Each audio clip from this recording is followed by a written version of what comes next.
Natureza, de entidade sagrada a recurso explorado. Olá, bem-vindo a mais um episódio da série Como a colonização destruiu a espiritualidade africana e rompeu o equilíbrio sagrado. No último vídeo, falamos sobre o corpo e a sexualidade, e como aquilo que era sagrado foi transformado em pecado. Hoje, vamos falar sobre algo que está diante dos nossos olhos, mas que poucos conseguem enxergar com profundidade.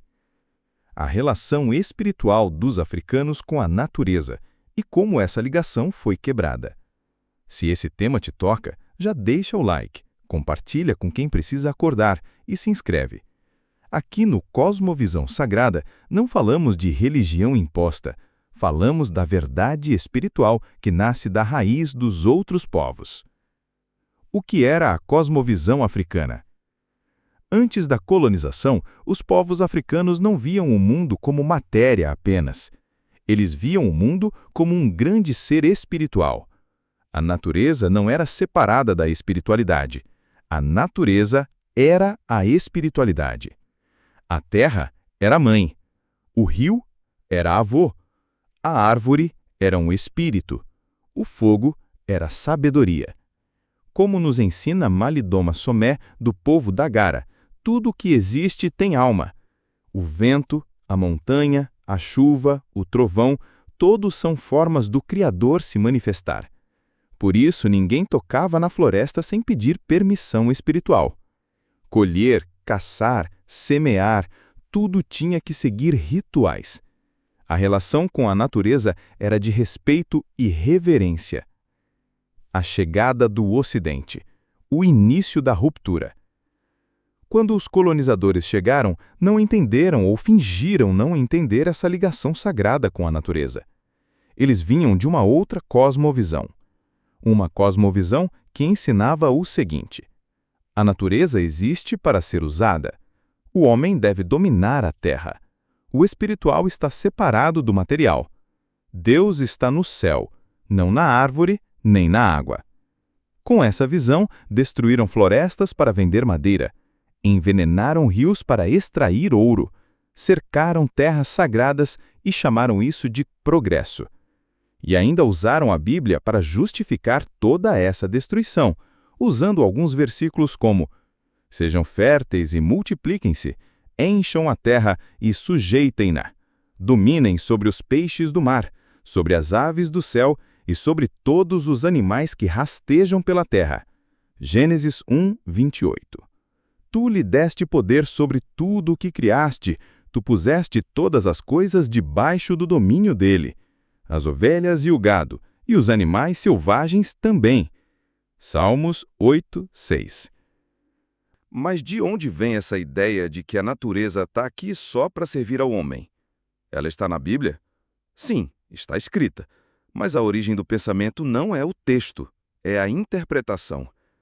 A Bíblia nasceu no Oriente Médio, entre povos que viviam da terra, do pastoreio e da agricultura. Eles tinham uma relação mais direta com a natureza. Esses versículos vinham com senso de responsabilidade, de cuidar da terra, viver com ela, não contra ela. Mas quando os europeus tomaram esses textos e os usaram durante a colonização, eles entenderam que a terra é nossa, podemos explorar. Deus mandou. E foi assim que vieram queimando florestas, abrindo minas, secando rios, matando os guardiões da natureza, tudo em nome da civilização. A Bíblia foi usada como uma ferramenta, mas a visão de mundo já era ocidental. Separar o homem da natureza, colocar o homem como senhor de tudo e medir o valor da terra pelo lucro. E o africano?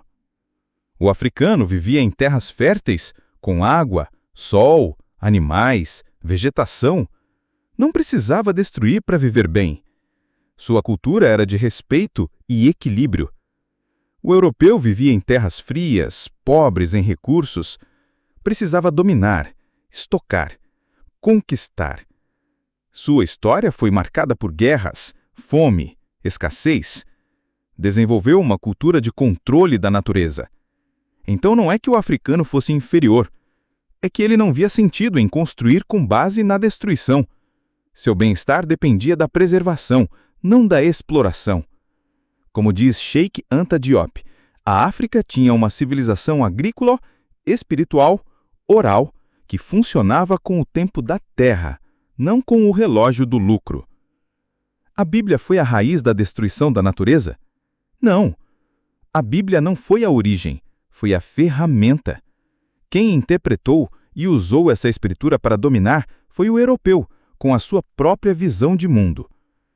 Já o africano lia o mundo de outra forma, com rituais, com histórias, com símbolos, com sabedoria oral. E sabia que quem desrespeita a natureza, desrespeita a si mesmo. E o resultado de tudo isso? A terra adoeceu, e com ela a alma do povo. As terras estão secas, os rios estão mortos, os animais estão sumindo, e o povo está espiritualmente perdido. Porque desrespeitar a natureza é desrespeitar o Criador.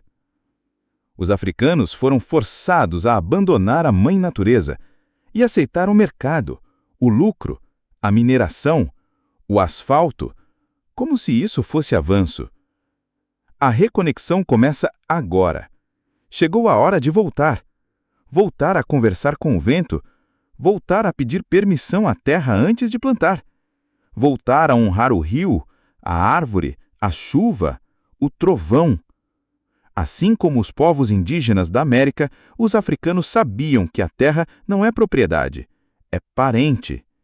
Essa visão sobrevive ainda hoje, nos quilombos, nas aldeias e em cada africano que decide ouvir de novo o chamado da natureza. Se a natureza é sagrada, por que aceitamos destruí-la em nome do progresso do outro? Hoje, continuam vindo aqui para sugar o que sobrou: petróleo, ouro, diamante, cobalto, mas nunca vêm para plantar árvores ou curar a terra. A pergunta é: até quando vamos permitir? Autores como Malidoma Somé, Sheikh Anta Diop e Valentin Mudimbe nos mostram que o futuro da África está no resgate de sua origem. Se você sentiu isso dentro do peito, compartilhe esse vídeo, porque essa mensagem não é só para informar, é para despertar. Aqui no Cosmovisão Sagrada, resgatamos o que é sagrado de verdade. Não o que foi imposto, mas o que nasceu do solo de cada povo, da raiz, da alma. Nos vemos no próximo vídeo. Até lá!